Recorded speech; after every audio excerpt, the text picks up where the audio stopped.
Hello, and thank you so much for taking the time out to listen. Today, we are once again in the scriptures. We're talking about the lying prophets at the workplace. We got our share of lying prophets at the workplace. Now, some of you all, you wouldn't even connect the dots that there would be any type of false prophets at a workplace. You would, of course, assume that they are at the church. And yes, they are. But we got some people who have moved out of the church, and now they're into workplaces and they're telling their share of lies. We've got some people who was never in the church, but they act as if they are prophets as to what is going on at the workplace or what will happen in the future. I will tell you, lying prophets that will predict negativity, predict destruction, predict a worker doing some things that are not true. Lying prophets that will put seeds into people's minds and tell them that this system process or this function is not good. And then you find out later that if anything, it was a great idea, or it was a good move, or it was a good investment. That, my friend, is a person that needs to be written up and eventually sent on his or her way to a new location. One that is okay and all right with lying prophets. If you're going to go into any type of work establishment to clean up, one of the first things you need to do if you're a child of God and in a leadership role is to get rid of the lying prophet. There's a lying prophet. Let me say that again to someone. You have a lying prophet in your group.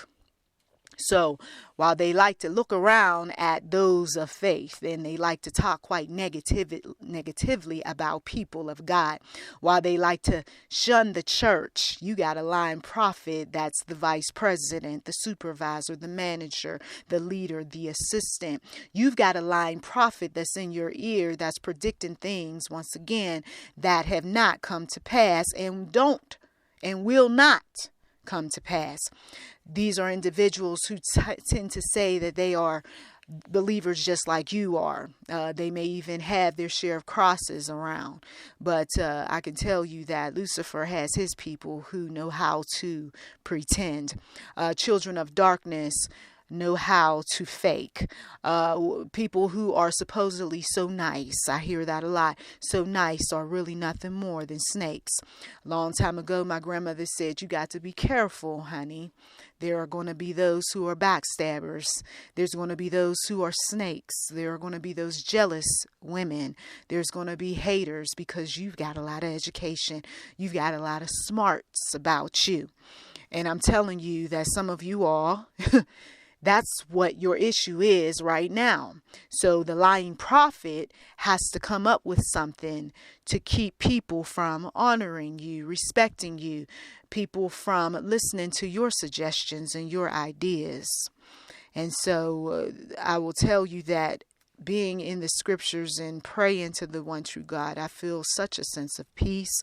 I feel a degree of holiness that I cannot explain. There are those individuals who, unfortunately, are not going to come out of this time right now, this very short time, career-wise, all cleaned up and righteous and holy, because they've unfortunately launched unholy wars, spiritual warfare. They've listened to their demons. They've listened to their minions. They've listened to their so-called instinct. And their instinct has been corrupted by their sinful lifestyle. Come on, personally and professionally. And so it is what it is. I'm warning some of you all that the lying prophet usually says, I saw, I suggest, I would like to tell you, I noticed, okay? That I is not in the best interest of we. Okay, let me say that again. That I is not in the best interest of we. We have those individuals who have said their share of negativity, their lies. They've tried to win the ear of many. at the workplace, only to fall flat on their faces. Nobody wants to look at their slideshow presentations any longer. No one wants to be called to a meeting to listen to, once again, your false prophet assistant. No one wants to follow through on what the suggestion is, because, simply put, the false prophet, once again, is being quite selfish. What is in it for me, while they cover up their so-called interest in we. The prophet has been in the Bible speaking and saying all sorts of things over the years. We've given the voice to the prophet, whether we've referenced the prophet in audios or videos, or we've talked about the false prophets among our family members and friends. We've even renounced and denounced being under leadership that have given false prophecies. So I'm going to take you to the scriptures, Deuteronomy 18, the prophet, and we're going to delve deep in this text. We're going to go specifically to Deuteronomy 18, verse 14. The nations you will dispossess, listen to those who practice sorcery or divination. But as for you, the Lord your God has not permitted you to do so. Can I stop right there? Some of you believers, God has not permitted you to listen to that one who has an unhealthy interest in sorcery. That one who is disgusting in what he or she says about the believers, but yet esteems those who practices divination. God is not happy, nor is he supporting anyone, whether leadership or an assistant role, who are into the dark crafts, witchcraft, more specifically manipulation. We have a manipulating of minds, managers. We have a manipulating that takes place where your assistant shows up, and because he or she doesn't like what those who are in supportive roles are saying or doing, and if it is not befitting to one or causing one to work a little more than what he or she wants, then I have a suggestion, he or she says. I think we should. I believe that there's a problem, or there's a something that is tending to come up quite much. And meanwhile, that's not the truth, you see. But what some of these slicksters, who are these lying prophets, they will exaggerate a situation, and they'll say, this is going to be a problem in the future, and it turns out not to be. But some of you managers don't stick around in your jobs long enough to see the truth unfold. No, you don't. You are there long enough to get whatever you need to get, pay off some bills or whatever, and then it's on to the thing that you really want. So when God speaks to the believer who is a manager or in some kind of leadership role, I need you to stick around a while, because I got something to show you. You don't want to see it, because I just don't want to think bad of her, or I don't want to think negatively of him. But God says, no, you got to see why people are leaving or have left. There's some lying going on. There's some exaggerations. There's some cover-ups. There's some manipulation in an effort to get what one wants. There's some people who procrastinate. It wasn't just a rumor. It wasn't just someone who had an axe to grind, who had something to say about that a very helpful assistant. What they were doing was they were trying in the most professional and polite way to say, you got a snake, you got a Judas, you've got someone who is just sitting back and waiting for you to mess up. But you're not going to want to receive certain things that come out of that lying prophet's mouth.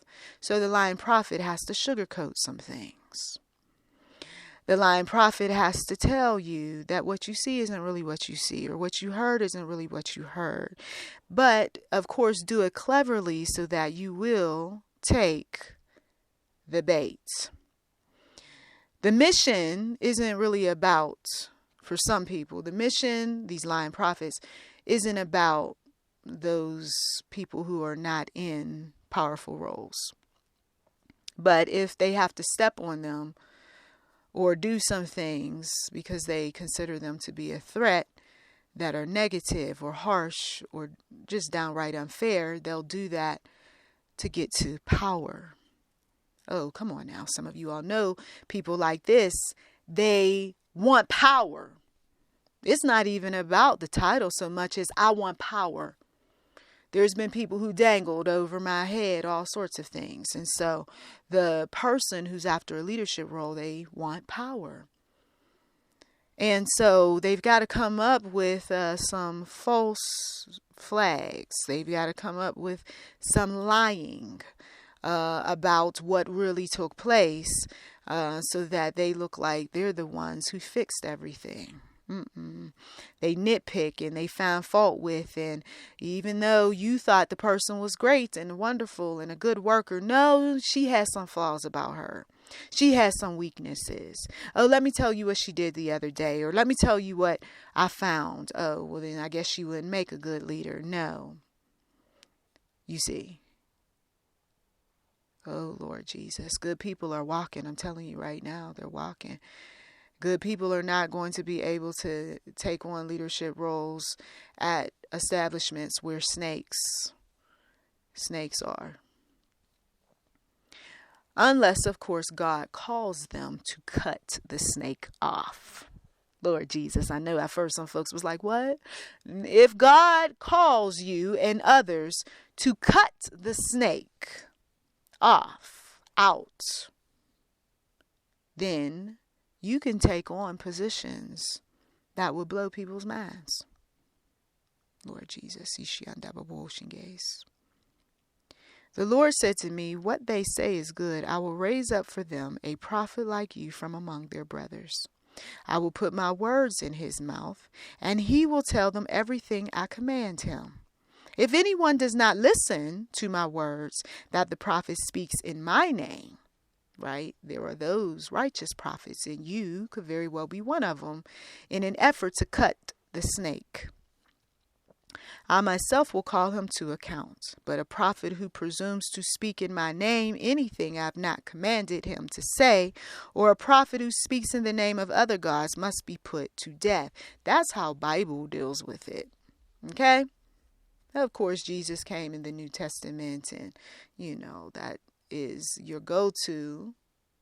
The teaching of Christ, that's your go-to if you are that one who is guilty as charged and you want to turn your life around, turn your role around, do better at the workplace. You're going to want to turn that sin over to the one true God. There are those false prophets who speak not what God says. And they'll say, though, that God said it, but he didn't. Okay. There are those that they are never going to speak God because it's not appropriate in the workplace or Jesus, but in their minds, they'll say, well, God, he put me up to this, or he told me to say that. And the false prophet, he or she, most often are not going to say anything about God, whether in their minds, quietly, or out loud. It's going to always be about what? You got it. All right. Deuteronomy 18, verse 21. You may say to yourselves, how can we know when a message has not been spoken by the Lord? Very good, manager, supervisor, leader, investor, owner. How can we know when a message has not been spoken by the Lord? Verse 22 says, if what a prophet proclaims in the name of the Lord does not take place or come true. Okay? If it doesn't come true, that is a message the Lord has not spoken. That prophet has spoken presumptuously. Do not be afraid of him. Okay? So this isn't just about the church the Lord was showing me, but he said that this is what is taking place also in the workplace. The lying prophets, the people who have the ear of the managers, the business owners, the investors, fellow co-workers, what have you, and they grab your ear, by tickling it first, by saying the types of things that you enjoy, that you like, getting to know you. And then, of course, in the workplace, they're very helpful at first, right? That is to win your trust. But then eventually they start to fade out of all of that. And that's when you start to see some evil that rises up.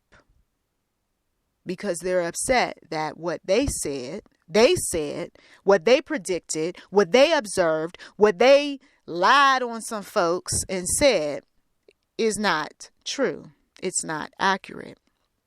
God is a good God. He's exposing people every day. It's not just about family on this channel. I told you sometimes we're going to talk about business. We're going to talk about the things that happen at the workplace. We're going to talk about those individuals who are the manipulators, who are nothing more than what some have called witches and warlocks. Their mamas and daddies were caught up in the occult.